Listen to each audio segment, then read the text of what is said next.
Any questions before we get started? I don't know. I don't really. No. I don't know what to expect. I watch all of them, so I've just enjoyed them. Like, there's just been some really incredible stories. Yeah. So it's really interesting. There's so much about people that, most of us may not know the people I interview, but even myself, you sit down with them and have that time and stuff comes up and you're like, wow, good for you, because that's pretty tough. Yeah. Glenn, I think, was probably the one that I cried the most for. Yeah.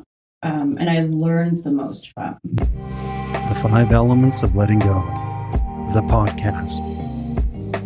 Discussing mental health openly and freely, and learning tools and techniques to find peace.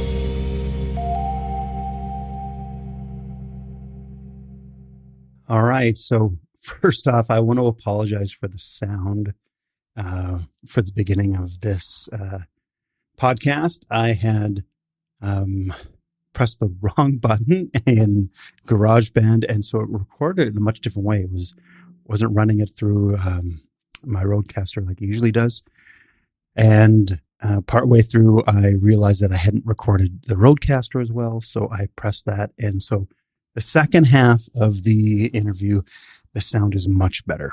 So please work through this and be patient with me. I apologize, but it does get much better. And this is a great interview, so it is worth it. And I apologize for the quality of sound. All right, everyone, welcome to the 5 Elements of Letting Go. I'm Dr. Jared McCollum. My guest today is Holli Hoffarth, and she is not only a epic parent, but a yoga instructor, and you specialize in trauma. Yeah. Tell me about that. I don't know much about that. Trauma yoga. So, well, it's an interesting one. Where I learned or where I fell into it, I actually didn't even know it existed. Mm-hmm. I had a hysterectomy about 8 years ago now, and I did not do well with that hysterectomy. I literally didn't leave my bedroom for 4 months. Wow. The depression and the anxiety was so debilitating. It was immediately after my surgery. My mom came and lived with Dan and I for those months and helped Dan look after the kids. I literally didn't leave my bedroom. Wow. So that, after practicing yoga for so many years and having that coping mechanism that I had learned kind of taken from me, because physically I literally couldn't do it. I didn't know how to cope. I didn't know how to process. I didn't know how to release. And I kept putting my legs up the wall, expecting something to happen. And it wasn't happening. I didn't recognize who this person was. I didn't recognize his body. I had never had a major surgery like that in my life. So that was huge. And so for 4 months I just literally stayed in my bedroom. And there was some really dark moments where I just thought if I just exited out this window, it wouldn't really matter. Mm-hmm. So my mom actually said to me one day, you know what, you need to go for a walk. I don't care how far you go, just go for a walk. So I started doing that, and I'd go just around the corner slightly. That's about as far as I could make it, and I'd have to come back. Mm-hmm. And one day I just, after probably about a month of doing little walks, I'd come back, or I was about halfway through, and I thought, I need to go to yoga. I physically, emotionally, mentally, it just called me. And I was wearing blue jeans. And I literally walked back to my house, grabbed my car keys, didn't tell anyone where I was going, got into my vehicle, and I drove down to the studio. Uh-huh. And I walked in, and I was a crying disaster. Of course, now, because this is the first time I've left in 4 months, now I'm really anxiety. Yeah. I walked in, and this is a community that I've known for probably 15 years. And so it's supposed to be familiar to me. And so I walked in, and I just was crying, and I said, can I just lay in the back of the room? Can I just breathe with you? Mm-hmm. I can't do anything physically, but can I just be in this presence? Yeah. And so she said, yeah, for sure. And so I went in and I rolled down my mat, and I sat in the very back corner of the room, and I laid with my legs up the wall because I was in my blue jeans. And oh man, I breathe as they breathe. I closed my eyes and I visualized what she was requesting, what her cues were. I visualized myself as though I was moving through it. And I just felt amazing. By the end of the class, I actually felt like I'd physically done it. Like it just was what I needed. And it kind of just brought me back to like a little bit of a flicker of a light of where I was. And so I left the studio that day and I was on cloud 9. Like I was like, I got it. Like I'm going to come back tomorrow. I'm going to do this as much as I can until I can start physically doing this again. And she messaged me that night and said that she felt it made people feel uncomfortable that I just laid there. No. Yeah. So I stayed in my house for 2 years after that. And the only time I left when I went and got groceries or I picked my kids up from school, it just blew out the light as fast as it came back on. Wow. Yeah. And it took me into a very, very dark place in my life. And I didn't recognize myself at all. So that was really hard for me. And so one day I was upstairs in bed. It was a Saturday morning. And I heard a bunch of noise downstairs. And I made my way downstairs. And I come down and I said, what is going on? And Dan, my husband, was pulling the carpet out of his office. And I said, what are you doing? And he says, I'm laying Flora for you. If you can't go out of this house to find yourself, you're going to find her in here because we need her. So you built you a little yoga studio. He built me a yoga studio. Yeah. So I walked past that room for about 6 months and it pissed me off. It did. I didn't know what to do with it. Yeah. As much as I was a teacher, I was a much better student at that point in time. And so I really didn't know where to start. So anyways, I started finding my kids in that room. My kids would go in there and they would sit and they would do yoga and they would breathe and we found it to be a space where we would just kind of process the day. And that's how it started, where I started going in and I would just sit by myself for a while and do this and that and the other thing. And eventually I started to find myself there. And it was a completely different person than what I had gone out of to that like the day of the surgery. A completely different person, much better. But so then I started talking to women and I started realizing, man, there is this space in yoga that is really naive. Like, we're not all Lulus. Yeah. And you know what I mean by that? Like, we're just not. Yeah. And this is supposed to be a form of self-love and healing that we're supposed to be able to experience no matter where we're at in our lives. And our society is not offering that. And so I started having women come into my house one-on-one, and it was, grief, or it was hormonal displacement, it was cancer, it was divorce, it was just all kinds of mental challenges going on in women's lives, moms' lives. At the time, it was more moms. Yeah. And I was getting this one-on-one with them. And I just realized, you know what, there is this area here where you can't expect someone who's had cancer or in just a total adrenaline crash or like grief to come into a yoga class and spend a full hour. Their body can't do it. Yeah. So that's when I started designing what I call Nourish Your Soul. It was a yoga based on specifically who was in my studio at the time. What did they want? What did they need? What were they calling for? I mean, man, there was days where we just sat and listened to crying, but that was yoga because that is yoga. Thinking of the story, this first instructor that calls you back and says, people will feel comfortable. I'm like, what an opportunity for that next class, for that teacher to say, everyone, this is Holly. She's been through a lot. She's trying to heal. She needs our energy and our love to help her heal. Yeah. She's just going to sit in the back and just breathe with us and just be a part of it. But together, we can help her heal. Yeah.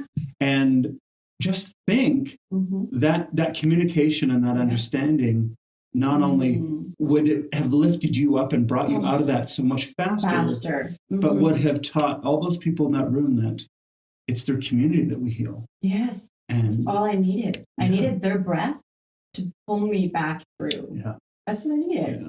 So I don't know, like it's not out yet, but it may have been one of the episodes that haven't been released yet. But I was talking to someone recently about just in Native American healing, where everything is medicine to them.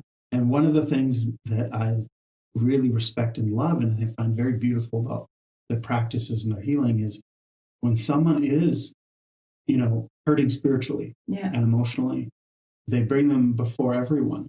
And they're like, this is happening and they need our healing. They need our medicine. And the group will dance and sing and guide their healing and their energy, their movements to help that person heal, because they see their role as a community and as a tribe to be a part of everyone's healing. That is so beautiful. Yeah. And that's been around for so long, Jared. And like when I started to, I was in my home studio for 5 years doing that. And no one really knew about it, but I was full. I had full clientele at all times. But it wasn't until I got approached to bring that into the community through the Nest, when I worked at the Nest. And those classes were the most full classes. And they just kept coming and just kept coming in through the door. And so I went and took my actual trauma training. So there actually is There is actually, but it's actually really mainly in Boston at the Trauma Care Center. There isn't a lot of opportunity in Canada to get a trauma-based teacher. And so when I saw her come into town, it was a very quick weekend. But I went and I just threw myself into this weekend. And I think I drooled all over my mat the entire weekend. Like, I was just like, please give me more information. Like, it was just incredible. And her experience with so many people was just so in awe for me. Like, I knew that it was my calling. I knew that I was on the right way, but I just needed to tweak a few other things. Yeah. And so it's something that I really, really continued. And then I added on accessible yoga. So I went and took on my accessible yoga teacher training, which then was teaching it to MS and to, quadriplegic or like any physical barriers, so that I could create different spaces. Because I knew that when I lay there on that mat that day, that I didn't need to physically move. I spiritually moved. Yes. I breathed with them. And that breath opened up pathways to my meridian lines and things like that I know healed. And so I kept searching for that. And I found that again in accessible yoga, when you know that you don't have to physically move the body to get there. Yeah. It reminds me of, again, when, our brain does not know the difference between imagining, dreaming, and experiencing in real life. 100%. The body responds the same way through all three. Yeah. And it can harm us negatively. You bet. When we're dealing with anxiety or, you're like, oh, you're in your head and you're like, this terrible thing is going to happen when I go do this later. And your brain imagines the scenario. Yeah. And it triggers the adrenaline response. Yeah. And now you're flooding full of adrenaline. You have a panic attack because you don't understand it. You don't know what to do and how to just let that go. And this is one of those negative responses where our brain has control, but the reverse is very true. Yeah. That just by sitting and, breathing with that, you can release that adrenaline and gain that balance. Or like you say, just laying there breathing, running through your mind, I'm doing this movement, I'm breathing here, I'm moving this. Yeah. And the effect that has on, moving chi or blood or the fascia, when I teach Qigong now, we say to everyone, those that are really good at Qigong have great imaginations. Because it's that picture in your mind on where the chi is flowing and what you're doing with your body and how you're breathing with it. That takes that practice to the next level. Yeah. And I would imagine with this trauma yoga or, not moving as much, is that similar approach? Totally.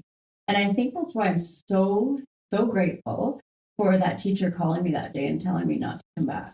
Because you wouldn't have discovered this on your own. No. You would have been helped by that and maybe just moved on. You bet. I would have stayed naive and I would have just pushed through. Yeah. Instead of falling into compassion for myself and realizing, there's a whole different room here for myself. I don't need to fit back into the Lulu box.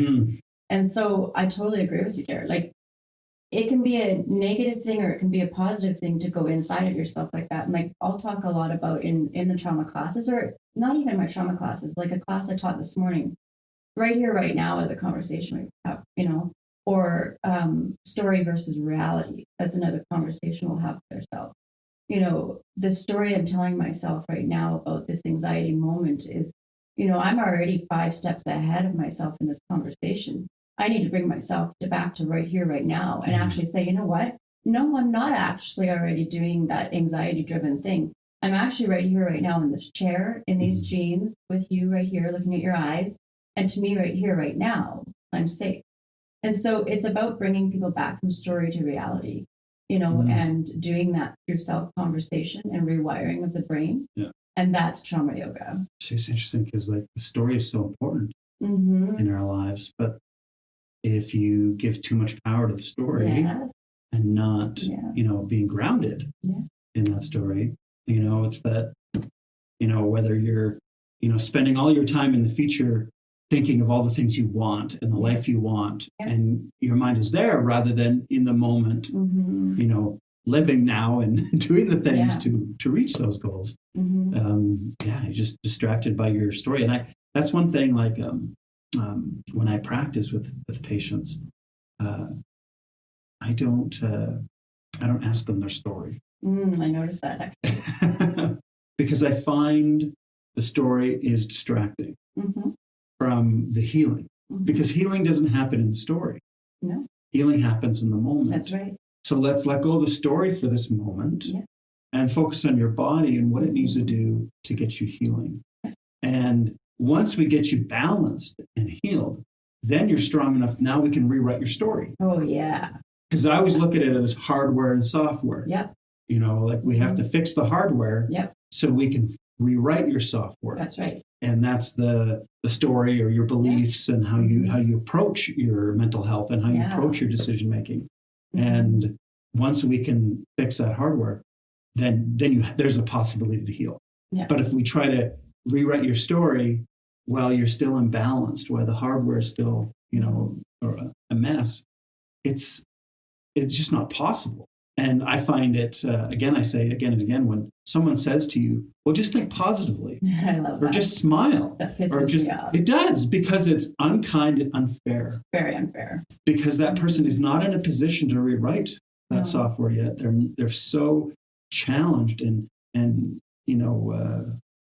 pulled out of balance and struggling that it's, and then when they don't succeed, then they're just like, well, I'm just a fucking failure. Yeah. I'm not strong enough. No. I'm not smart enough. I can never do this. Totally. Because everyone else says that's all I have to do. Yeah. And they do it. Just be happy, Jared. Yeah. Just be happy. One of the things that I try to give a visual with that for in class and things like that, or in conversation when I'm having a conversation with someone, is this. I always say, you're your garden. And if you don't water it by drinking your water and nutrifying your body, taking in the vitamin D with the sunshine, like for literal, you're not feeding it the proper foods, and you're just not even giving any kind of life form to your soil. How do you ever expect to plant a seed in that will nourish? Yeah. If you visualize a flower pot and it's dried up, would you ever think a seed could grow from that? Yeah. Like that's your body. So you've got to give it the nutrients and the love and the worship that you can give it so that seed actually feels loved enough and nurtured enough to grow. And so I always feel that way when it comes to that. You can't just tell someone to be happy. You just have to help them nourish their soil. Yeah. Wow.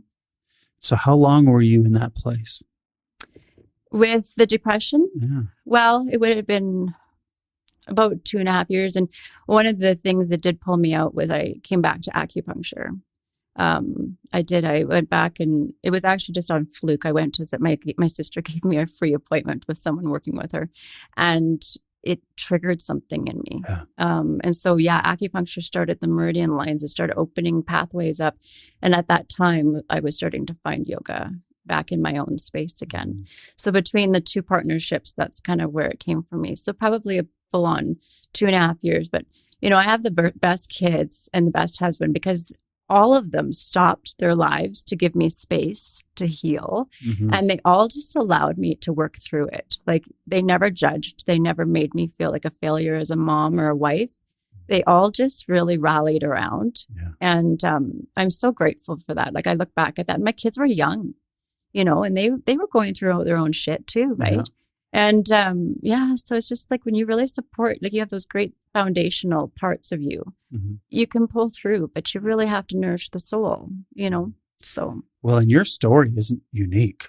no, You know, not at all. like for you, it's special, and unique to you individually, but a lot of women, especially, and I'm not saying that men don't feel this too, Yeah. because that is very true. Yeah.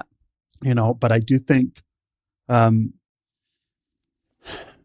women are on much more pressure Mhm. because they're expected to succeed in both arenas Yes. because they're supposed to be, successful out of the home Yeah. and in the home. Mhm. Where a man, if he does anything for the kids, he's a hero. Yeah. He doesn't have to do much No. to succeed in that realm, and is allowed to focus primarily outside of the home. Do men shame each other? In which ways?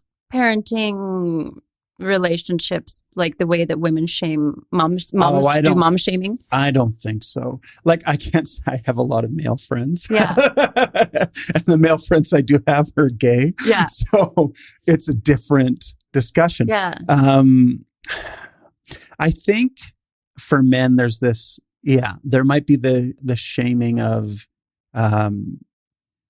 I do think it's getting better than it was. But let's say like 15, 20 years ago, 10, 20 years ago, it was, if you spent too much time with your kids, there was some shame in that.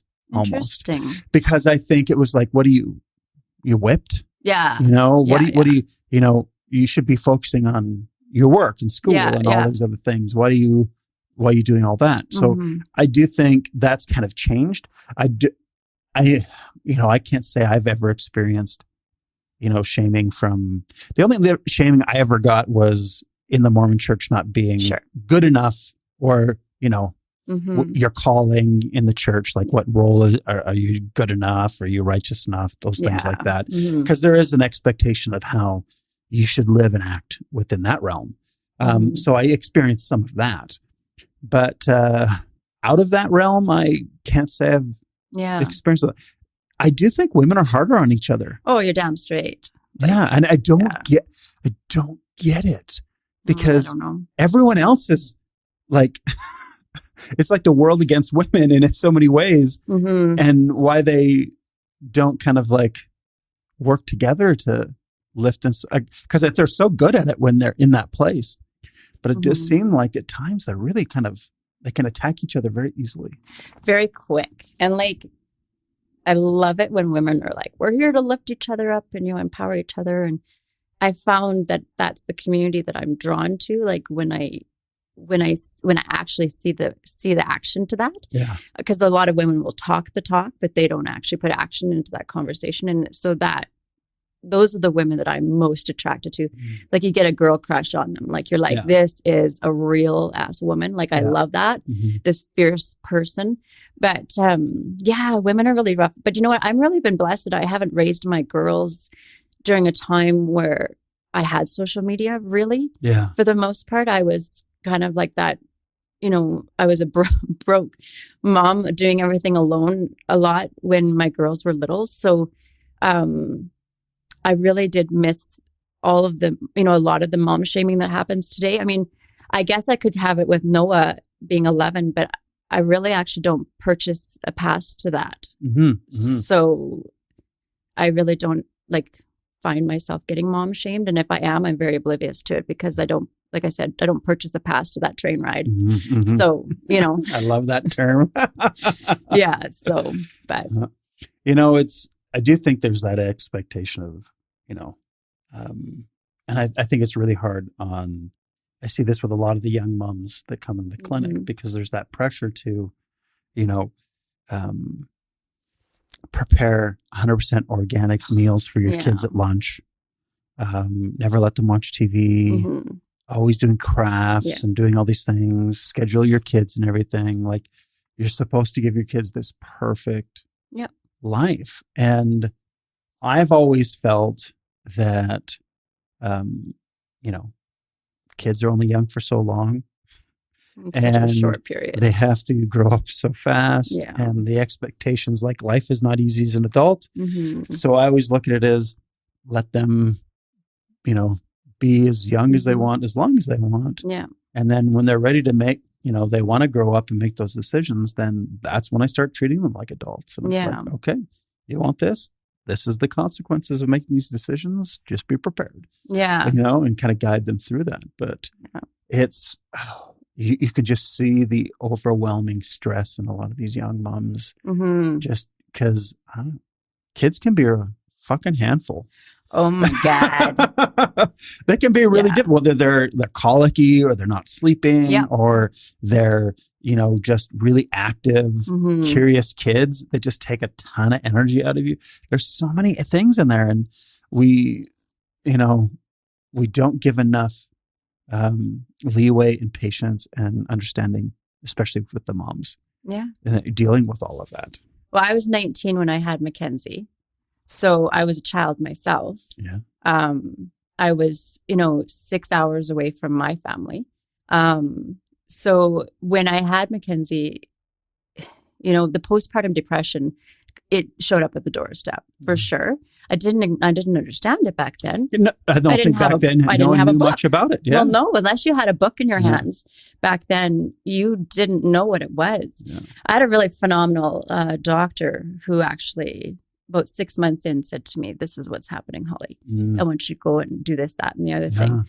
But so that lasted quite a long time for me with the postpartum depression. But I listened to Tanya's postpartum depression story, and it was just so touching to my heart. But it's interesting how mental health can come in so many different aspects, and people, I think, are naive to understanding what those aspects are. Like they think, mental health is just, schizophrenia or bipolar. Yeah, or they always go to the clinical big stuff. Right? Yeah. They don't go to, grief. They don't go to a divorce. They don't go to, like a domestic violence. They don't use situational things they don't realize that is mental challenging when you're in poverty and you're struggling with stress. All these external things that we don't talk enough about. They're environmental, so not only did I get postpartum depression with Mackenzie, but I ended up with a little girl who was extremely complex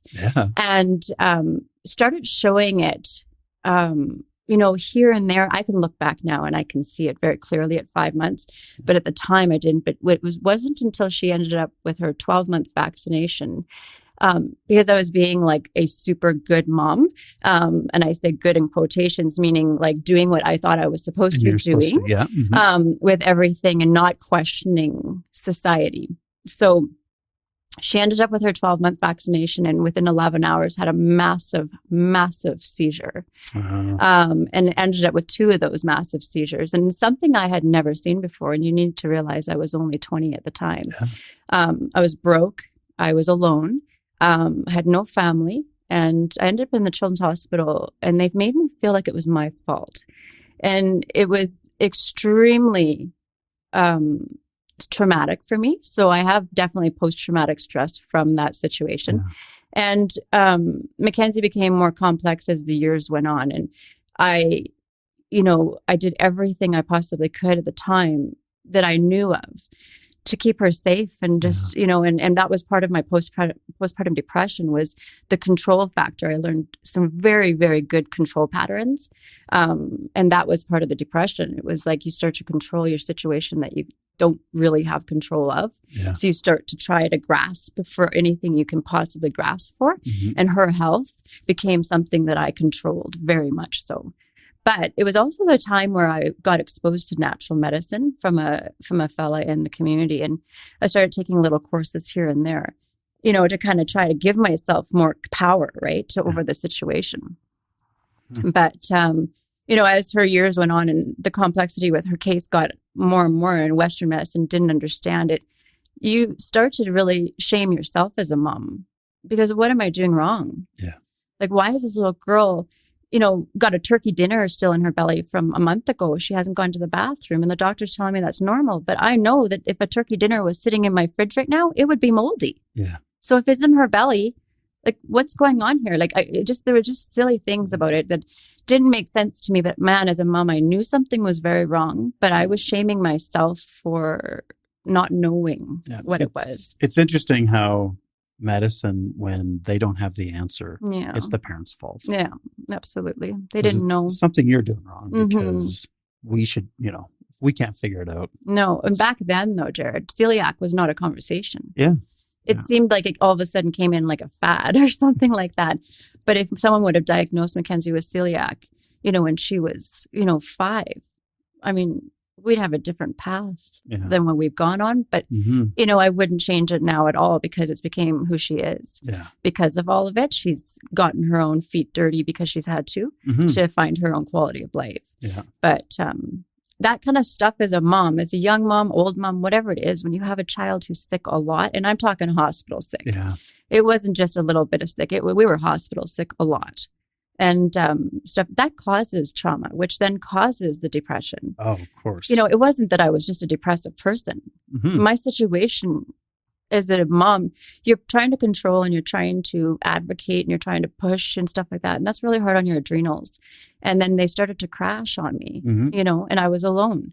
I was with a partner who just didn't understand what it meant to commit. And before you know it, you're in a depressive state, trying to push through raising little girls, but but along came yoga at that point in time too, right? I found yoga at that point in time. So you look at all of it and you got to look back at the broken paths. They're so beautifully lit up with these amazing pieces that lead you to who you are today. Like, there isn't a moment in time that I would take back, because it's just really, it's created the girls who they are. It's created me as a parent. It's created my parenting with Noah. Like, it's made me a better wife my second time around because I had such a poor experience the first time. All of those things, Yeah. I don't think anyone knows how to be a spouse at 19.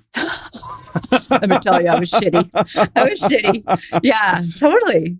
Absolutely. Yeah. Right? Yeah. It takes, you're just trying to figure yourself out still at that age. And I'm not saying that those that, it can't work. No.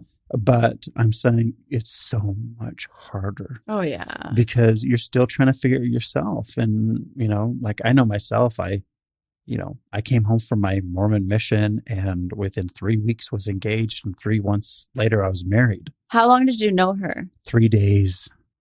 Shut the front door. Yeah.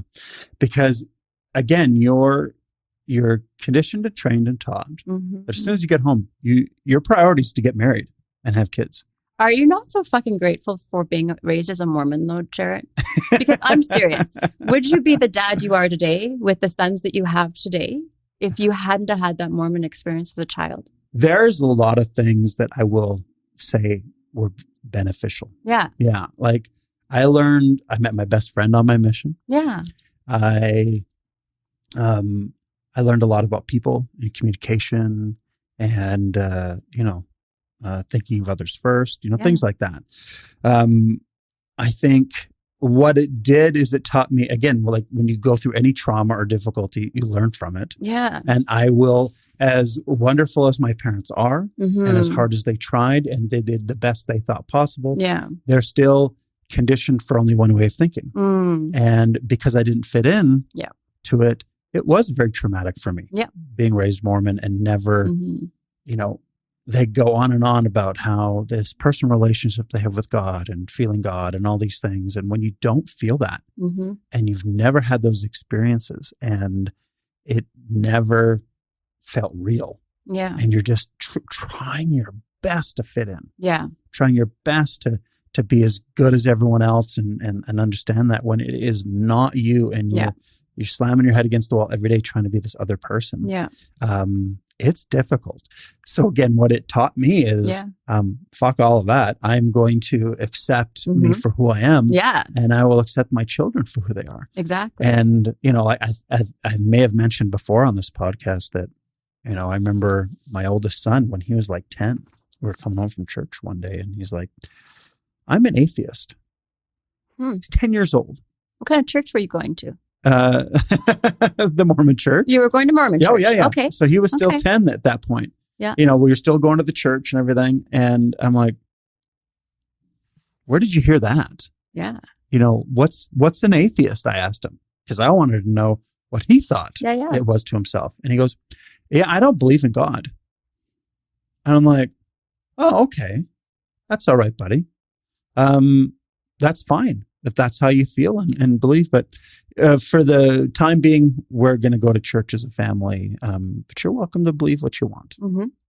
And that to me, I thought was very pivotal for him, because then 4 or 5 years later, when he came to me and was like, Dad, I'm gay. Yeah. And I'm like, okay, no problem. Yeah. Where, I know every time I've shared things like that with my parents, it was just shut down. Yes. Just like, no, this is who we are. This is what we believe. Yeah. This is the what box we do. is here. Yeah. Mm-hmm. And I knew that it was important, even when I was trying to be active and, believing and in the church, I still knew that isn't right. Yeah. And so I'm like, okay, dude, whatever you believe is good for me. And, then my second son told me that not too long after that, and, they're awesome kids. Yes. You don't have to believe in an imaginary friend. No. To be a good person. Yeah. So to answer your question, I do think, that experience taught me a lot to help me understand where other people are. Yeah. Whether they're in other faiths or they're in harmful relationships or family relationships that they're trying to fit into and try to make work. And they're just like, you're not happy with who you're expected to be. Yeah. Who do you want to be? Who do you think you are? Yeah. When I'm working with patients. And I see that in you, Jared, because I see it when I listen to the podcast and whenever we have conversations and stuff like that, you always reflect back to your Mormonhood. And to me, I think that's an incredible resource for you. It's like, I see you just using that wisdom all stinking day. And I just think it's awesome. Like, it's awesome. Mm-hmm. It's like Mackenzie, for example, we always say that you do not go through experiences in life without it, with it going in vain. Mm-hmm. So for her to push forward and to feed the soul of others through teaching or healing them through her hands and her mind and her experience, that's her resource point. That's what she gets to go off of, and my experience with a complex child, or growing up in a small town Saskatchewan. These are the pieces of us that we get to pull into when we need to. So I think your Mormon experience has been so powerful for a lot of people, Jared. Yeah. I know I learn a lot from it when you talk about it. It's interesting. Someone just in the last few days was talking to me and they're like, yeah, I was talking to someone about your podcast, and they're Mormon. Okay. And so obviously there's a few Mormons that listen to my podcast. Mm-hmm. They just love it. No, I'm joking. For those listening. Yeah. But the thing that I thought was interesting is they just said, wow, he just can't stop talking about the church. And, and that they're like, why was this a big deal to this person? Why, why do you think she said that? And I think what's interesting is the way the Mormons are conditioned is that, and then they put this in your head from very early on. So if you ever, stray from the church, like they say, you're not supposed to talk about it. Okay. You're supposed to just let it go and move on. Sure. And, not share or talk about it. Just, move on with your life and say nothing about the church. And if you do, it's because you're, yearning for the church still, or, you're still hooked up in it, or, that's your problem, not the church's problem. Because there's nothing wrong with the church, because the church is perfect. Okay. Now, what's interesting with that, when I hear people say that, I'm like, so you don't want me to talk about my trauma and the difficulties of my life? Okay, so we should never talk about the Nazis anymore. No. Or we should never talk about, people that are trying to control and and any trauma or PTSD or anything, don't talk about it. Yeah. And to me, I'm sorry, as much as people love the Mormon church and think it's great, it is a faith that was started by a pedophile who was a con man, that they fled from state to state to get away from prosecution and jail time. Now, are some of their teachings good? Yes. Yeah. There are ideas with families and things like that. There is some benefit in it. And the community is fantastic and people love it and it draws them together. Now, is it, is it built on a foundation of a lot of lies and mistruths? For sure. But if they still love it and want to be part of it, I have no problem with it. Yeah. But to say that I can't talk about how it's harmed me in my life and how you brainwashed me from a young child to believe all these things, that's you saying, well, we can do no wrong and you're not allowed to talk about your trauma. And that is just as damaging as anyone else saying, oh, well, you were, you endured this or had these difficulties. Just move on. Yeah. Why do you talk about it so much? And again, I don't want, I don't feel my ex-Mormonism defines me. No. It's not something that I give a whole lot of thought. No. But when I'm talking to someone about, trauma and difficulties and things like that, if I have an experience and something that relates, of course, I'm going to share it. It's your resource. Yeah. It's funny. I'm a bar child. So we were not raised in a church at all. My dad owned the bars and his Sunday was his day off. Yeah. That's the day we went down to the bar as a family and we took the flashlights and we went underneath of the seats to see where all the drunks lost their money. Yeah. to see how much money we could find on a Sunday morning underneath the tables. Yeah. And we got to do different things with my dad there, but that was our day as a family still, but we were not part of a church.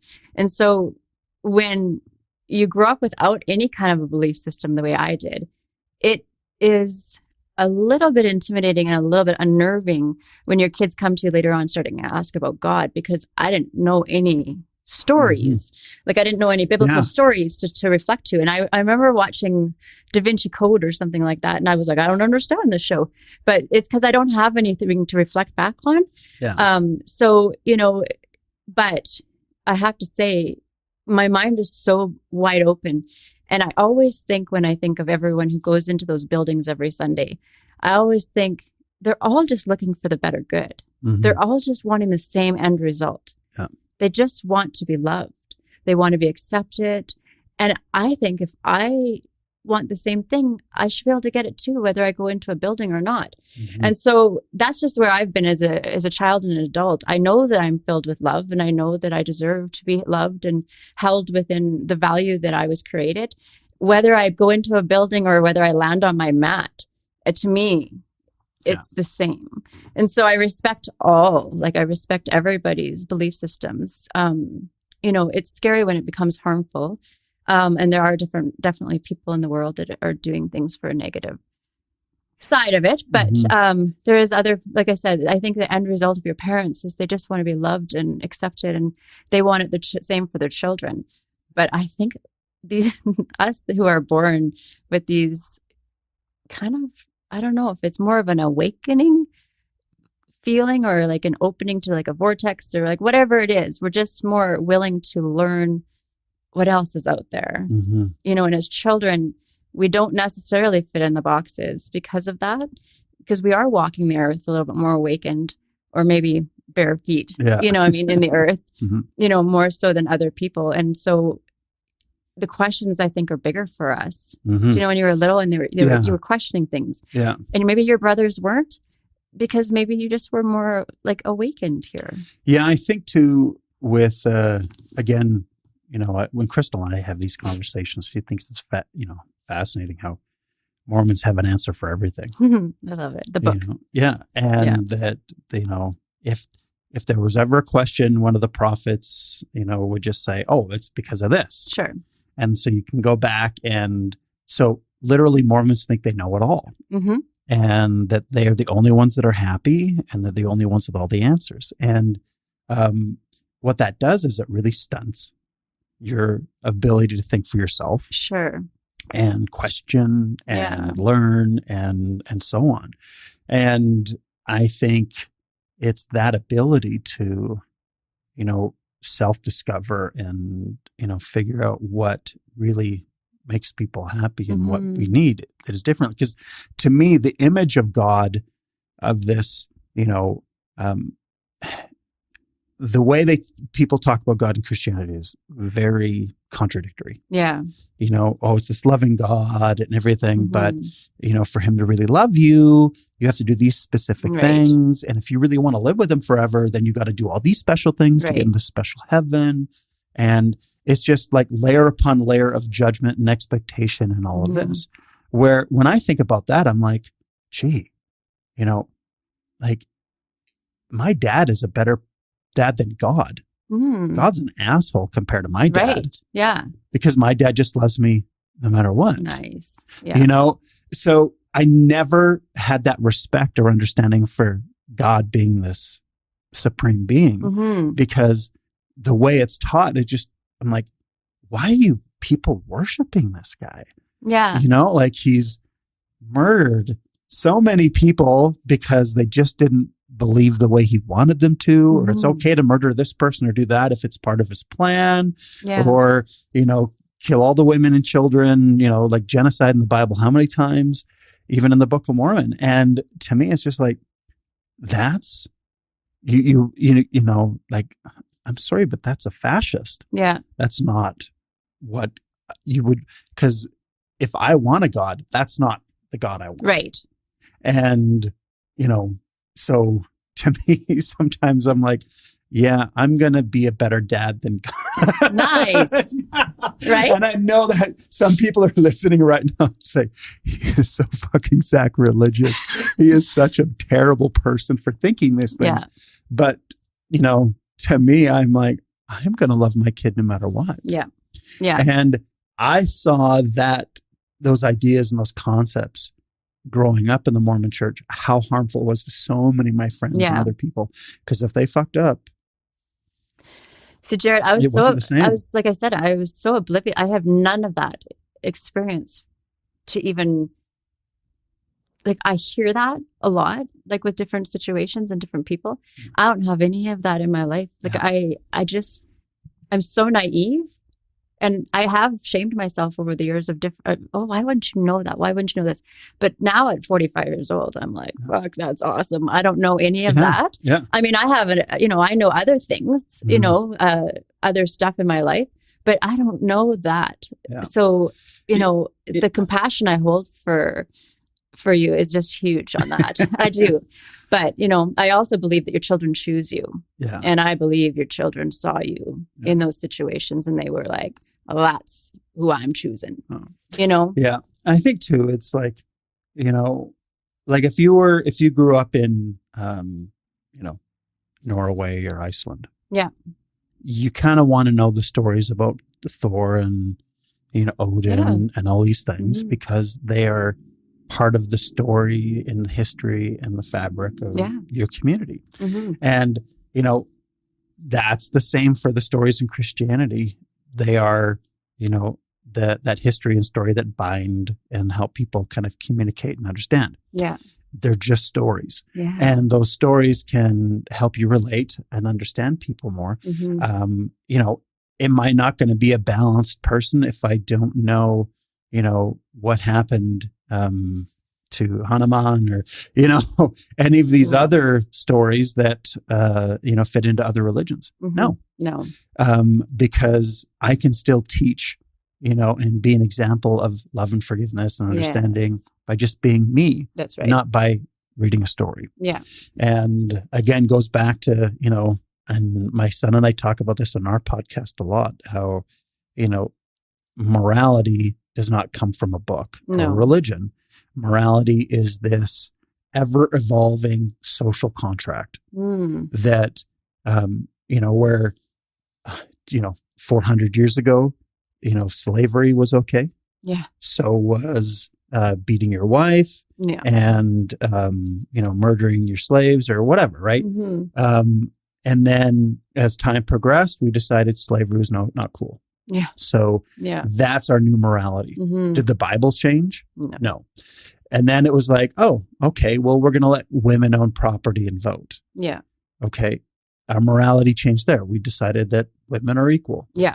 Yeah. Did that change in the Bible? No, the Bible still says they're not. And we accept that no, they have rights. Yeah. Same with, Black rights and, gay rights, all these things.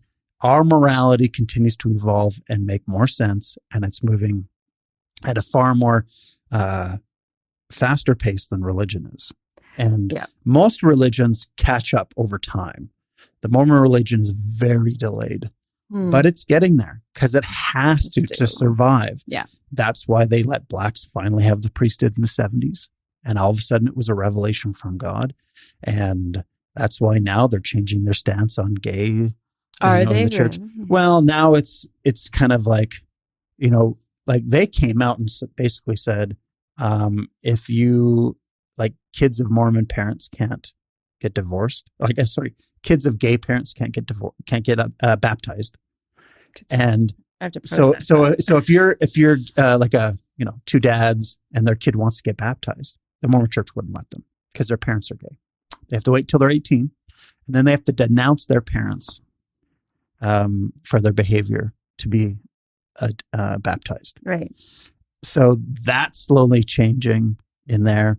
Like, you give it 15 years, women will have the priesthood in the Mormon church. That would be spectacular. Yeah. Those things will change. And it's just because, their numbers are dropping. And if you want to be relevant in this world that is changing so fast, you have to keep up with the morality of our community. And Mormons will argue that, well, this is why we have to have religion to get back to that old morality and maintain God's morality. And I'm like, oh, so you want to go back to slavery and women not voting? Oh, no. We're, you can't have it both ways. Yeah. And, majority of Mormons, I'm sure, are totally fine with gay people.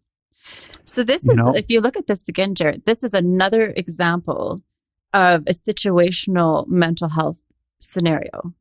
Like, if you look at that, that is a creation of mental health in so many different avenues of it, whether you're gay inside of a religion or whether you're black or white or whatever. Like, these are situational mental health drives. Like, it's where they're being cultivated, so.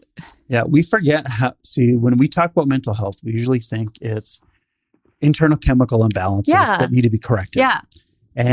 Or it's just the way people think. Yeah. And through talking about it, we're going to fix that. Yeah. Now, what we don't forget, and there's Johann Hari. I keep telling everyone I'm going to put the title of this book in the thing. I will do it this time. Okay. So you can always just search him, but he has two of my favorite books written by him. And one is about the drug war. Yeah. And the damage it's done on all of us. And the other one is on depression and anxiety and how his experience of going through all of this. But the thing that he talks about a lot is there's these 7 external things in our lives that we have to have balanced and taken care of for us to have good mental health. Yeah. And we ignore all of those things when we talk about mental health in the current situation within healthcare. Is that right? And it's, do you feel connected to a community? And that's why people who are in faith live longer lives because just that community alone helps them feel better, even if it's damaging. Yeah. And I have to say that when I look back at what pulled me out of postpartum depression with Mackenzie is, and then having Grayson as well, is when Mackenzie started kindergarten, and all of a sudden I had exposure to other moms. Yeah. And I created friendships in that time. Oh man, it just pulls you right out. Just having that human to human connection with like-minded people or similar situations. Yes. That just pulls you. So community to me, and I talk about that a lot during yoga is, and again, it goes back to that day when I wanted and I yearned for that community that day and I couldn't get it. But that's what I create in every class I have. Yeah. There isn't a class that you walk in that I won't introduce you to every single person on the mat. Yeah. I feel if you're walking in, we're welcoming you as a community. Mm-hmm. It's not, I'm just your teacher. This is a space for all of us. Yeah. So I 100% agree with that. To be in a space, in a community where someone says, we love you, mm-hmm. we accept you for who you are. Yep. And we're going to share this space together and help each other heal. Mm-hmm. Who doesn't want that? Who doesn't need that? Yeah. And wherever that comes from, whether that's through a D&D night, Dungeons and Dragons group that is doing that for you, or it's a yoga class, or it's a theater group, or wherever. We all yearn and crave and need, a home. Yeah. Where we know that when we come in that space, we're not going to be judged. No. We're not going to be, no one's going to freak out on us, that we're going to feel safe and connected. And those, especially that didn't have that as children, mm-hmm. crave it more than anything because they haven't experienced that yet. Yeah. And that's why when we're doing any kind of community, experience or, communal space with other people, we have to ensure that people feel those things. Yeah. Yeah. And again, I go back to, Mr. Rogers, who I still think is like the pinnacle of humanity. Like Mr. Rogers? Mr. Rogers. I didn't have him. I didn't have cable TV as a kid. Well, it's PBS. Was he PBS? Yeah. Okay. I didn't get to watch him. The thing that, is so amazing about him is he was always, you're special. I love you for who you are. And you're good just where you're at. And, when he was with anyone, he was with them 100%. I love that. And I'm not there, mm-hmm. I'm not that. And I think a lot of it is just because I have such ADHD and I'm mm-hmm. always, I set my practice up so I can do multiple things at a time to help keep me focused. Mm-hmm. But he was just amazing at that. And, anyone who ever met him always says, I felt like no one else existed when I was talking to him. And he just has this way of, and especially with children, it was so, he affected them so much mm-hmm. just because, children just need to be loved. They don't need to be judged. Yeah. And when you're telling a child, you're not good enough, you're not working hard enough, you're not doing this enough. Yeah. There's a difference between you're not, reaching your potential. You're not applying yourself. You're not doing these things. There's a big difference between that and, I just love you for who you are. Mm-hmm. And so that stuff always, that's my new religion. I like that religion. Is Mr. Kindness, Rogers. Mr. Rogers. I love it. Well, I always say, like in class, like if you come, you roll down your mat, and if you choose to grab a blanket from the corner and you choose to sleep and just lay wrapped up in the blanket for the hour, there's not one other person in this room that's going to hold that against you. Yeah. You come for what you come for. Yeah. And we just hold space for anything. And I've seen that time and time again. I've seen people walk in, wrap the blanket around and lay. Yeah. And to me, I just have such respect for that. Yeah. See, I used to go to yoga quite a bit, mm-hmm. and I haven't gone in ages. And the thing I have, and again, this is part of my rebellious nature, is to go in a class and just sit there and be an automaton and do exactly what I'm told every moment. Yeah. So I'll go in. This is my the last few times where I'd go to yoga where I do what I can. I do what I want when I want at the timing I want. If I feel really good in that pose, I'll hold it longer. I'll do this. You piss teachers off. Oh, I piss them off big time. Yeah. And then they'll come up and they'll just be like, "What? We're doing this right now." And I'm like, "No, I'm not." Well, that's great. I'm doing this. Yeah. It's like, I paid you already. Yeah. I should. Can I do whatever I want in this class? I'm not disturbing anyone else. No, you're not. I'm just trying to get out of this what I need, not what you think I need. Yeah. And I'm sure I drove a few teachers bonkers doing that, but that's what works for me. And so I stopped going because I just, I felt like just didn't quite have that instructor that kind of understood what I needed. Yeah. And that, they just think I'm irritating people or whatever. So I'm it's just the same, right? Same thing. But you know what? So I had my husband Dan come with me. And that was one of the closest things that someone's ever done for me is bring themselves into my world like that. Yeah. When I know it can be pretty intimidating in, like I say before, these Lulu situations. Yeah. But I saw, and I guess maybe because I was starting to learn teaching at the time, but I saw it as so damaging. And my husband has never gone back into a studio since this day, but he had a really bad day at work. Like it was probably one of his biggest stress days of his career. Mm-hmm. And I said, let's go to yoga. So he came in and he's there and he's doing, whatever. And he sweats and he gets going. And I can hear, he's next to me and I can hear his breath is not within a wave or not within a pattern. It's kind of sporadic. It's all over. I know he's struggling, but he's there and he's on his mat and he's moving through and he's going to work it through. And she walked over to him as a teacher and she says to him, smile. Yeah. I just looked at him and I went, please don't roll your mat up. Just stay. Yeah. But he never went back again to a formal class because he was like, fuck that. Like, what the fuck are you telling me to smile for? You don't know what I've gone through, and all this stuff. I mean, today's day, he still practices yoga every single morning, but he does it at our home. Wow. But he sees the benefit in it and he feels the benefit in it. But that was, you don't tell people to do that. Yeah.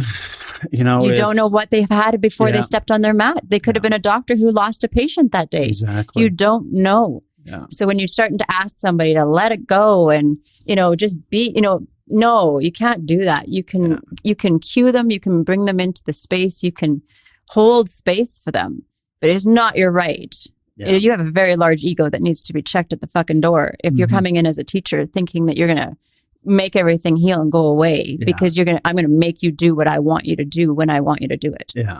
And so that's not how healing works. And that's not, that's not how teaching works. No. It's like, I'm going to hold the space for you. I'm going to put this out here. You take what you need. Yes. And hopefully the energy and the communal, connection will help you get where you need to be. And over time, you'll kind of get there. And if you feel you do well moving with the group, you'll move with the group. If not, whatever. Yeah. It reminds me of, there's a great story told once by Stephen R. Covey about, he's on the subway. Mm-hmm. And here he is, he's reading his paper and this guy comes on one stop and he's got like 4 kids with him, 4 or 5 kids. And that sits down and he's just like, so uninterested in his kids and just not there. And his kids are running around kind of like playing and hitting people and bumping into them. And one kid kind of pulled at his Covey's paper and everyone was just getting annoyed. And his dad's just sitting here just like totally oblivious. Yeah. And they're like, what the hell? Yeah. Everyone's angry in the subway car. So finally, Stephen's like, okay, I've had enough. So he goes up to the dad and he's like, excuse me, sir, but your kids are a little too rambunctious. They're getting in everyone's face and you should probably do something about it before they annoy someone. I'm having anxiety because I'm feeling like it's going to be, he's had something and happen. Then the dad says, he's like he came out of a trance. And he's like, I'm so sorry.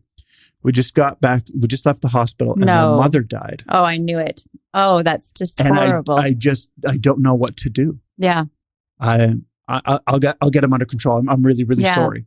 And of course, in an instant, his heart changes and he's like, I'm a fucking asshole. Yeah. I've got to help this man. Yeah. And so he, and a few other people around heard this. Oh. And so they're like, okay. So all of a sudden the mood changes in the car. Yes. And everyone's, putting a child on their lap and pulling candy out and doing whatever they can to kind of support this guy and make sure he gets home in one piece, and we have this idea that, and again, this is where we as humans, I'm in this place. Yeah. So everyone else must be okay. Yeah. I'm in this great mood to do this today. So everyone else must be. So be like me, life is great. Yeah. And this obsession with positivity and that positivity can solve all our problems is harmful. Yeah. And we need to recognize that, this is a very difficult world. Yeah. And there's a lot of trauma and difficulty everywhere. Yeah. And we need to flip our thinking to that everyone I see is suffering in some way. And how can I help them? My kids have actually always gotten irritated with me, and you can ask them about this. It's they'll come home and they'll be like, this person was, rude and doing this and, slow in the line and blah, blah, blah, blah. And I'll be like, but do you think that maybe something's going on? I think they've gone through a divorce. Maybe you could hold space for that child. Like there was, and I started doing that. Yeah. And they get pissed off. They're like, what about me? And I'm like, sure, there is about you, but there's also about them. Yeah. You don't know what they've gone through, and like the other week, Noah had gone through grueling 2 months worth of hockey evaluations, and we were in ourselves. We were, please, let him get through. He wants this so bad. And just because he wanted it so bad. But the night before the choosing happened, I said to Noah, do you know how you're feeling right now? And he says, yeah, Mom, like my stomach is like upset. I'm scared. Like, what if?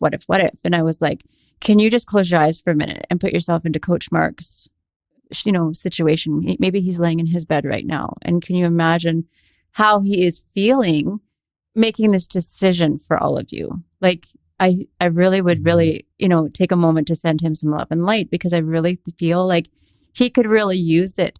So, it's like, I really do believe there's always two sides. Like you don't know why someone snaps at the grocery store or why they cut you off, driving.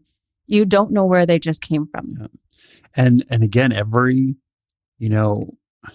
unkind word, every shout, all of those, they're calls for help. Yes. Yeah. And that doesn't mean that their behavior is okay. No. It just means their behavior is shitty, but someone's hurting. Yeah. And, rather than escalating the experience, we can be like, whoa, you okay? And I'm not saying it's easy to be in that place. No. But the more we can reflect on that and get in that place, the better it is for everyone. Yeah. And we get better at that. It just takes practice. Because I still have moments where I go, what the fuck? And then I go, okay, no, just a second here. What's going on? Yeah. Right? And that's totally fine. Yeah.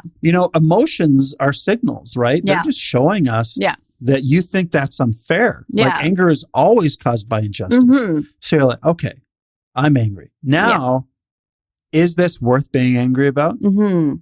Is there something else behind this? Yeah. So I have a weird side job. I work at the bank. And a lot of people think that that's just crazy that I work there. And some days I think it is kind of crazy too. But I just work there a couple of days a week. And I couldn't figure out why I was so drawn to this job. But I really needed to get this job and I got it and whatever. And I think I'm there because of COVID. Because I have sat and held space for people, particularly men, over the last 7 to 8 months. And they walk in sharing anger, a lot of anger. Yeah. And all I see is fear. Yeah. And desperation. And, they're just so scared of what's happening. And so that's why I think I'm there. Yeah. It's like, to just hold compassion for them and to let them know that I hear them, that I see them, that it's okay, that you have this voice, you have this tone of voice right now. I'm just, and I'm just going to hold that space for you because I know where it's coming from. And so I honestly think that it's sounds so strange to some people. Probably they might think that I'm crazy saying that, but I do feel that way. It's like the men's world right now. Yes, our women's is too. I'm not taking away from that either, but the men's world right now is in such turmoil because of the fear of having things taken from them and and not being able to provide for their family and things like that. And so I'm just so grateful that COVID has caused a lot of things, but one of the things that is coming out of it that's good is men's voices. When it comes to mental health, I think is becoming much stronger. And it used to be where I lost my business and it would be like, you just sit in shame in that. But now you know that your neighbor maybe lost their business too, right? Like, so you know that you're not alone as a man. So I think that the conversation is like, it's around maybe having a beer and fuck this and fuck that, but it's still, you're talking about it now because you don't feel as much as ashamed because this wasn't in your control. Yeah. So, but I just feel like I watch my husband and he's got a very stressful job and he holds space for, 175 families or whatnot. And he worries every night when he goes to bed that he's going to be able to provide for those families. He doesn't worry about just the 5 of us. He's worrying about 175 other families. And, my brother as well owns a company, and it's like their voices have got to be heard, and you've got to slow down and start actually hearing them because the amount of suicides that we're having right now with men, I only know men that have committed suicide in my life. I don't know any women. And I mean, I know that that's rare. It is so much higher. It's so much higher. And a lot of that is just due to, we have much different expectations when it comes to emotions with women and men. And it starts from a very young age where we tell boys can't cry. Oh, I hate that. And that girls mature faster. And so, this whole dichotomy and trying to just, separate men and women for so much to make these distinct genders when there is a rainbow of genders and, like shades of masculinity and femininity. And so they're taught from a young age, don't talk about your emotions. Yeah. If you cry, you're being a pussy or a girl. Yeah. Like the biggest, the nastiest thing you could say to a boy when I was a kid was that he's a girl. Can you believe that? The biggest, the most shameful thing you could say to a young boy was that he's a girl. Yeah. How fucked up is that? Really? And then, so they can't share their emotions. Yeah. And, so they build up. And then, no one's there to talk about. Yeah. No one can hold space for them because you're not supposed to. And then they either end up, a high percentage kill themselves or, kill others. Become very violent. Yeah. And that toxic masculinity is something that we still do not talk enough about. And that it is how we raise. And so when people get all upset about us, like, well, there is men and women and that's it. And that concept continues to put this pressure on, okay, well, this is what a man is and this is what a woman is, rather than understanding that there's, a broad spectrum of what that is. And then when we push men into these little boxes of what that is, then we're basically condemning them to emotional abuse and trauma. Yeah. Because there's no one they can talk to about that without losing their masculinity. And there's a great documentary out there called The Mask We Live In. Oh, I've heard of this. And it goes through toxic masculinity, and they kind of explain it all so well. I made all my boys watch it when they were younger, and they go to prisons and talk to these inmates about it. And they're just like, it's amazing the things that they'll share and talk about, where they're just like, I was never allowed to talk about how I'm feeling or this traumatic thing in my life. And it put me in this place. Yeah. And this is where it all started, or the abuse I incurred, or my brother was murdered, by a drive-by, and now I'm not allowed to talk about it. Yeah. I'm not allowed to cry. I'm not allowed to, so all I had left was anger. So it's, and I think too with men, especially, there's this transition is happening so quickly that you put some of these men who are, these old school guys in their 50s and 60s, and they see this change and this transition that scares them and they don't understand. And it's so fast. I think they have real difficult, some of these older men, because they see that that's healthy and better. Yeah. But they don't know how to get there. And they're afraid if they dip their toe in or try to go there, that they lose who they are as a man. Yeah. Like the men in my life, my husband and my brother and my dad is very, very old school. He's 75 years old. He's got his journey that he's placed on the earth. But both my brother and my husband are both very masculine men. They both, those sports guys, those driven, career driven men. They're both very creative. They're very, very strong male presence. However, they both are very good at communicating. And I think, honestly, it's having women in your life, allowing that, and bringing up the conversation and being willing to listen and not shame them. Like, yeah. Dan and I got together, only, what is it now, 13 years ago or something like that. But we both came into this as a contract of, this is a relationship very full of open communication at all times. There's no games. We always lay it out. And so with that, we've always held space for each other to grow, to evolve, to break down, break through, do whatever needs to be done to get through this together and enjoy our lives together. And I think my brother is in that right now, where he's starting to look for that in his life as well. Look for that woman that will hold him in all aspects. And, so I think it has some responsibility on the women's side of it too, though, to stop putting our men in a box that way. Yes. Does that make sense? No, totally. Yeah. Yeah. So and I'm not blaming. A man doesn't want to let their woman down. That's right. He doesn't want to appear weak or that he can't, because again, there's this expectation, when you talk about these old guys at the bank and they're losing everything, they feel it's their sole responsibility. That's right. And, that they're a failure if it doesn't work out. Yeah. Rather than, we're now Team effort, in these new younger relationships, the women make more than the men. Yeah. And they both work and they support the home. Yeah. It is a joint relationship. And that, takes a lot of that pressure. Sure it does. Off. Now it's a joint. Yeah. You can crawl onto each other, like, and one can be weaker at the moment and one can pull up. Like, it's a team effort. It's the ball doesn't get dropped if you're both, working at it. Yeah. So I don't know. Like I said, I'm not blaming women. Obviously, we all hold a presence in this world in a certain way. But in my life, I feel the conversation and the communication, it starts with me. Yeah. So I have a responsibility to phone my brother or to phone Dan or to see them have a bad day and then be ready to actually hear about it. Yeah. And not that I can do anything.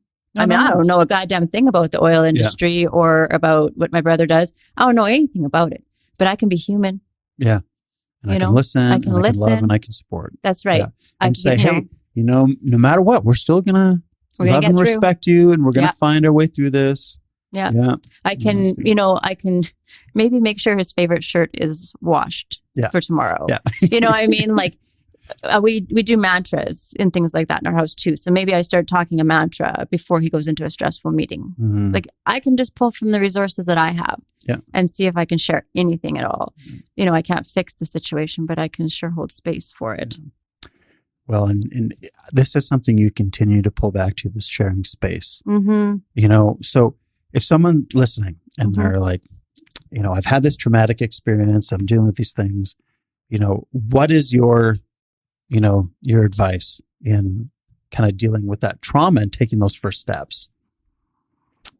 It comes back to the flower pot. Yeah. It does. It comes back to, feed your soul, feed the soil. It's, take the smallest steps possible. Find community if you can. Go for walks.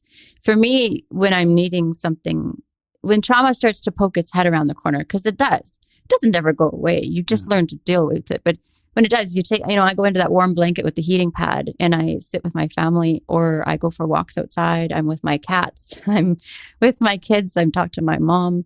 Like, I go to yoga. Right now, actually, I'm in a bit of a situation where I physically can't practice yoga right now.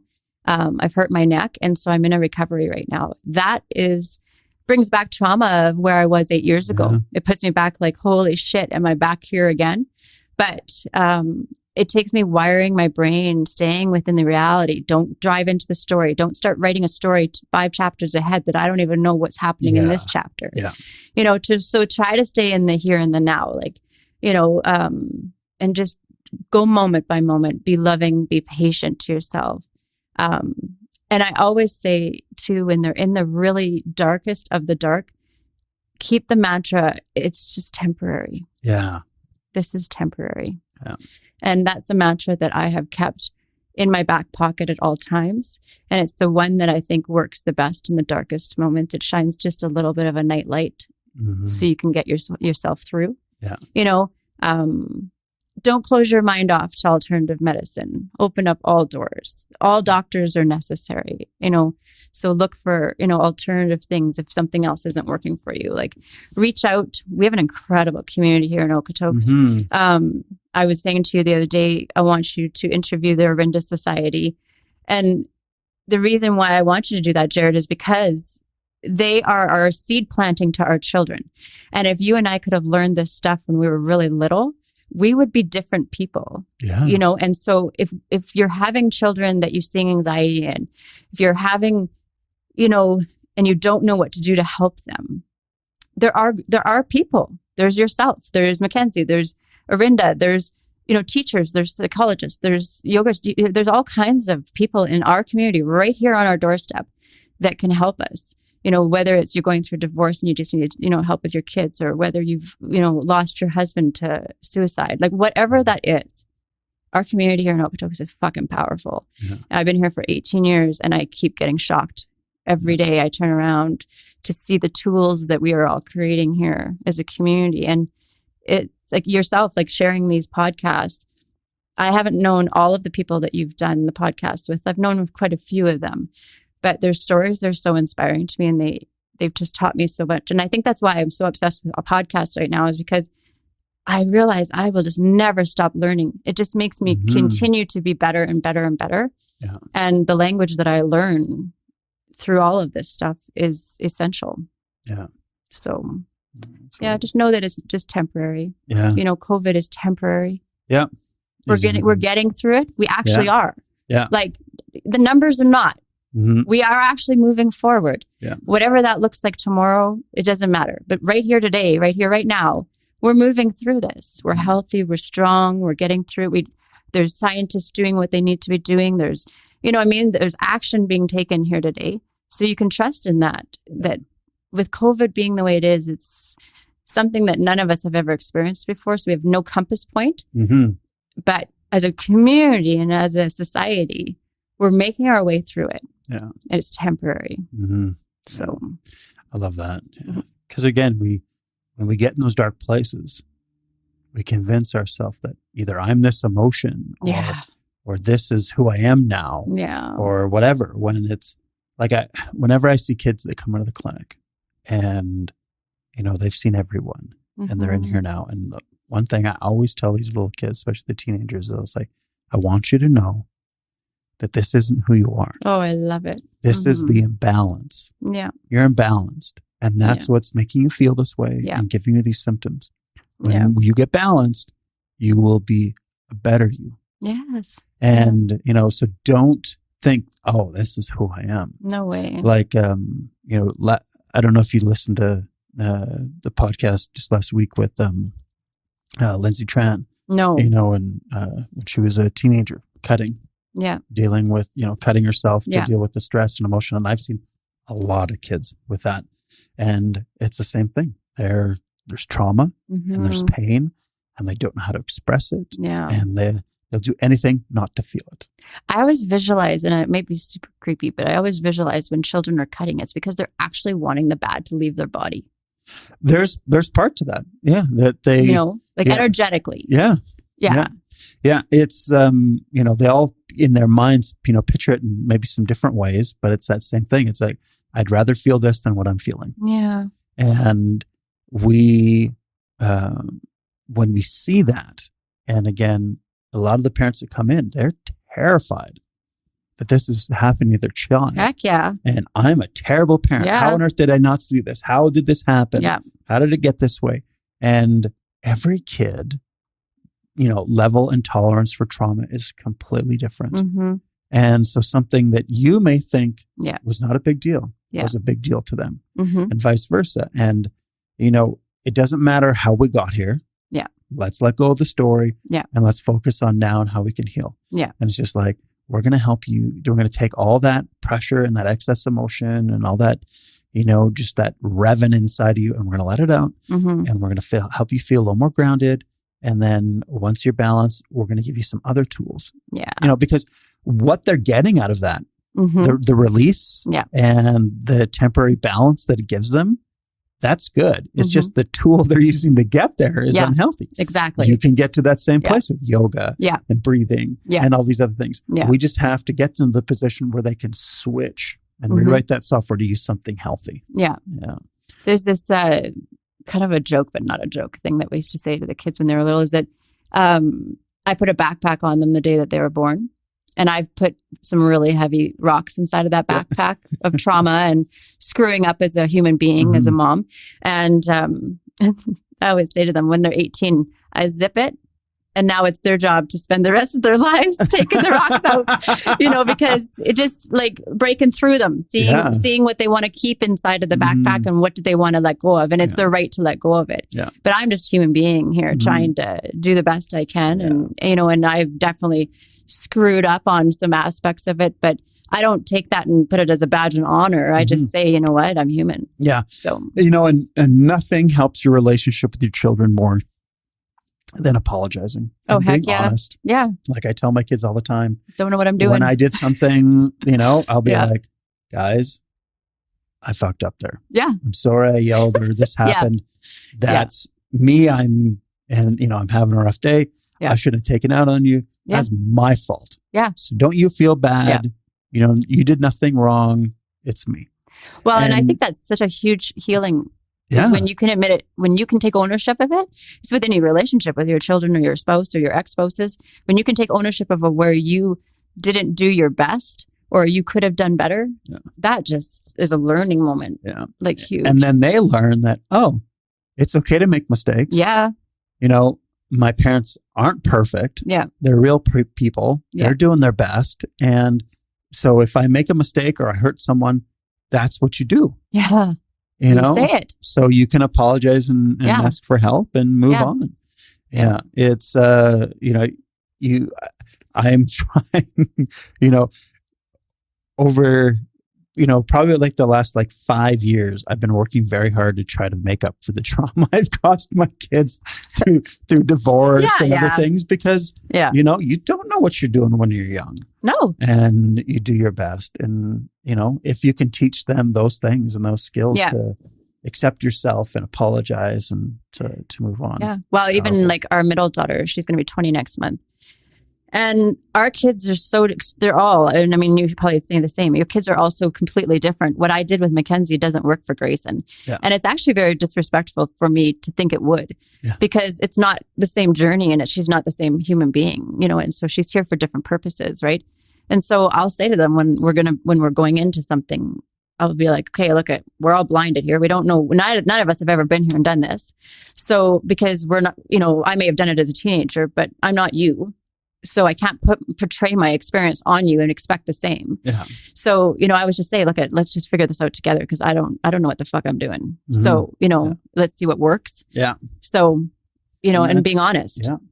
And again, if we could do that with everyone in our lives and just be a little more honest and, we're all just flying by the seat of our pants, trying to figure it out. There's no, perfect plan. There's no perfect path. There's no right way. And because we know that's the case, because, when whether it's any religion or any path, there's still people that struggle, have difficulties, Well, I know all of these things to do. Yeah. And I can tell you there's days where I can't figure out how to do them. Yeah. I can't figure out how to breathe. I can't figure out how to meditate or go to yoga. I can't figure out how to nourish myself properly. I just can't today. So today I'm just going to give myself a break and not. Yeah. I'm going to curl up with my heating pad and my cat and I'm going to sit down and I'm just going to veg. Yeah. But tomorrow I probably will be able to. Yeah. Yeah. And again, if we can help everyone understand that, it's okay to have a bad day. Heck yeah. I may teach yoga, but I can't always preach it. I can, I can't always be on. I do have bad days too. Yeah. So, and I have such a great community of students that they all can see that and they all pull together. Yeah. One of the things that we'll say is, someone in the room, we won't name who it is, but we'll say someone in the room is really struggling to be here today. Can we all breathe just a little bit louder? And so we'll just make that communal breath louder in the room so that they can feel it.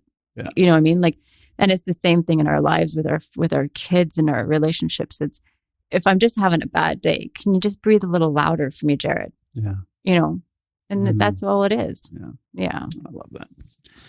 Well, let's end on that. All right. That was amazing. I had so much fun. Thanks, Jared. This was really nice. Yeah. Thank you. You know, I think, you know, when we share these stories, it's important that, you know, we are vulnerable and open and honest, so that people can learn that, oh, well, even those that hold that space and, you know more than most to help these people still struggle. Heck yeah. That's why you do it. That's why it's okay to mess up sometimes and fall back, because we all do. Yeah. And if we can just, you know, put that space out there and help each other up, then we can do it with a little less judgment, a little more love, and a little more patience, and we can actually move forward. Yeah. Thank you. You're People are going to love this one. Yeah. I'm excited. All right. That's good. Thank you so much for listening, everyone.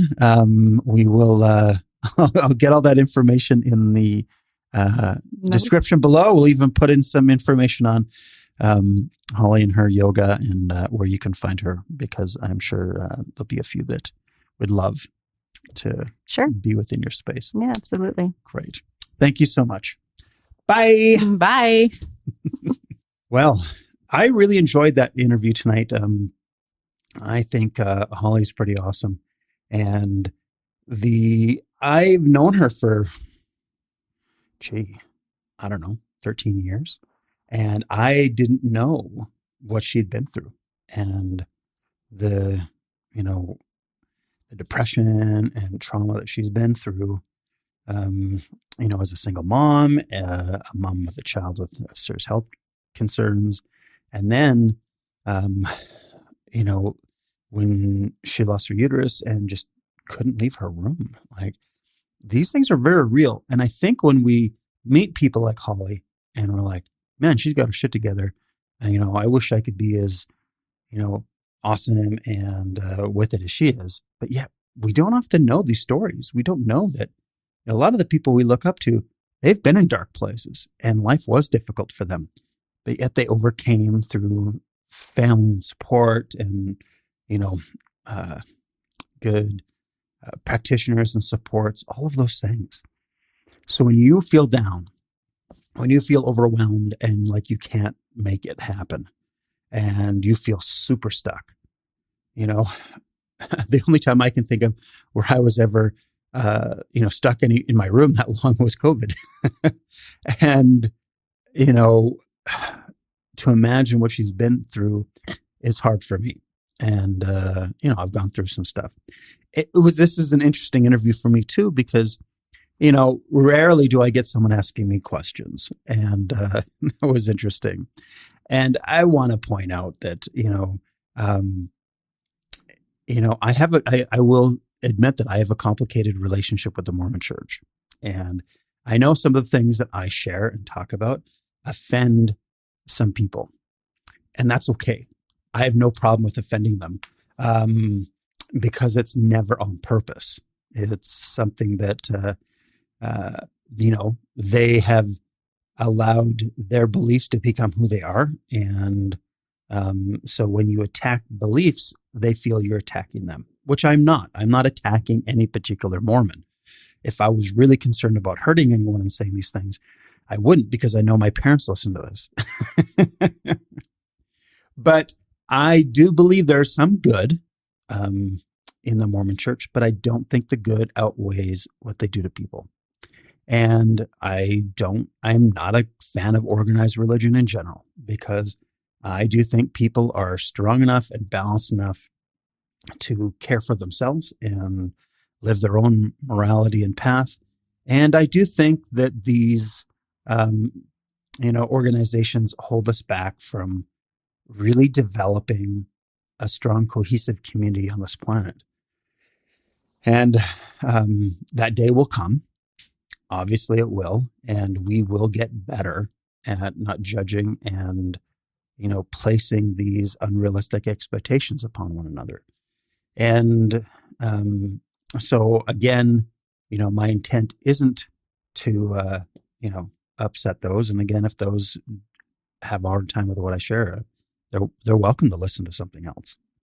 But this is my experience and my pain that I share. And I'm not, I'm not out to get the Mormon church. I'm just out to be honest about how my experience was.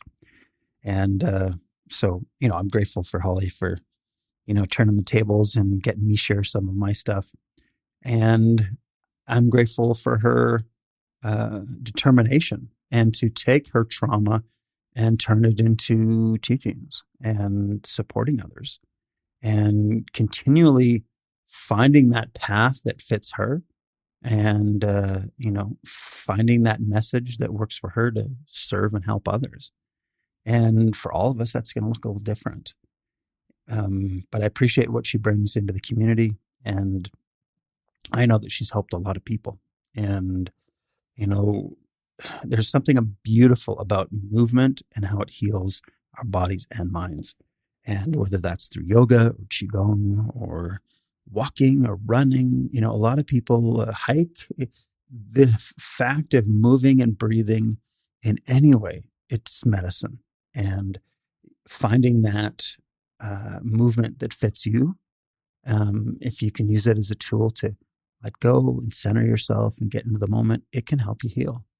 And, yoga can be very beautiful that way. And when we, focus on the breath and not, doing perfect postures for everyone else, we can really use it to heal us. And, this was an interesting one for me. And I hope we can learn from, this message of everyone has their trials and they will struggle. And we don't usually see it until we really get to know someone. And by, not focusing on the story, I find too often people become their story rather than themselves. And I'm this, I overcame that, I'm a survivor of this.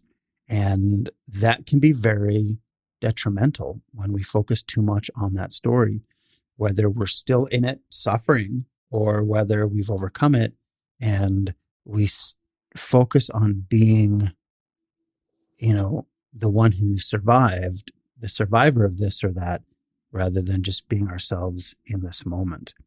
Not that you can't grow and learn from those things, but when that story becomes who you are and you continually tell the story and use it as that tool to define yourself, there is a danger for losing yourself and to carry that story along with you and truly not let go of it. So that's just a word of warning. I've seen it many times with patients who become their disease in that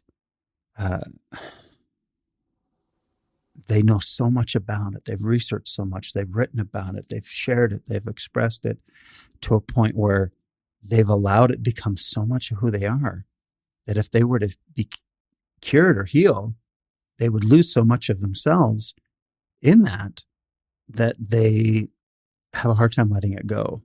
Even after, even those that have healed, they still let that define themselves. And again, there may be a path to do that in a healthy, balanced way, to not really grasp upon that. But there is a danger. And I'm not pointing anyone out or, saying any examples.